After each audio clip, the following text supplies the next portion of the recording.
En ce qui concerne la situation en République démocratique du Congo, c'est effectivement une parcelle livrée à tous les appétits des prédateurs internationaux. Les principales multinationales, y compris françaises, donc pillent allègrement les ressources de la République démocratique du Congo. Et là, il y a une mobilisation à faire. Et il y a une mobilisation pour faire constater le caractère totalement illégitime du pouvoir kabyliste. Ça a été rappelé, les élections de novembre 2011, présidentielles et législatives, ont été totalement truquées. Et d'ailleurs, l'Union africaine ne les a pas reconnues. La communauté internationale ne les a pas reconnues. Donc, il y a urgence à se battre contre l'illégitimité du pouvoir actuel, qui est un pouvoir qui brade les ressources naturelles du peuple congolais, et c'est un pouvoir qui pactise avec les envahisseurs, notamment dans le Kivu, qui recrutent des enfants soldats, qui violent et qui pillent. Et donc un pouvoir, on est dans une situation, pour faire une comparaison historique, où M. Joseph Kabila est allé encore plus loin que le maréchal Pétain ne l'a été aux heures sombres de l'occupation nazie en France.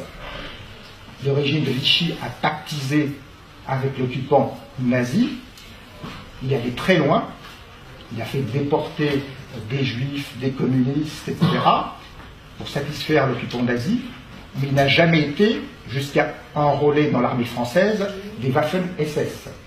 Ça, Joseph Kabila, lui, l'a fait. Il enrôle des Rwandais et des prétendus rebelles dans les forces armées de la République démocratique du Congo.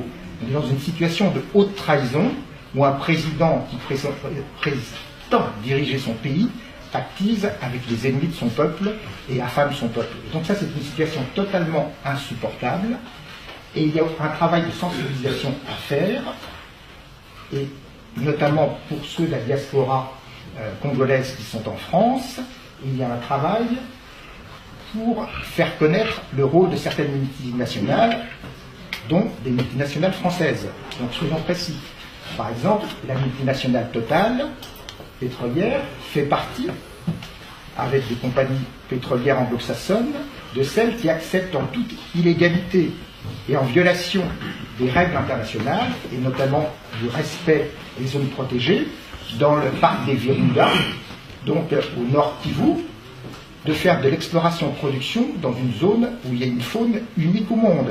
Vous avez des gorilles uniques au monde et qui prennent le risque de massacrer l'environnement pour faire des profits immédiats, en toute violation des règles internationales. Il y a lieu de se mobiliser contre la multinationale française Total. Vous avez une autre multinationale, par exemple, qui est le groupe Bolloré.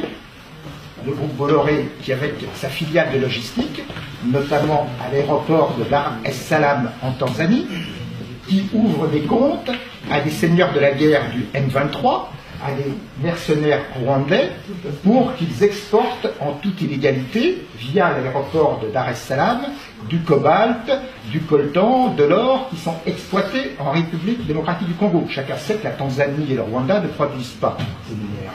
Et la multinationale Bolloré blanchit l'argent des seigneurs de la guerre rwandais qui travaillent et qui recrutent des enfants soldats en RDC. Ce sont des situations totalement inadmissibles et qu'il convient de dénoncer. Et là, je crois qu'il faut être assez actif, il faut organiser des boycotts, il faut manifester devant ces multinationales, et il y a des choses à faire. Et moi, je propose donc de penser aussi aux actions concrètes de mobilisation. Donc, il ne faut pas seulement être dans le domaine de la dénonciation, mais il faut aussi passer à un moment donné dans le domaine de l'action. C'est tout ce que je vous dis.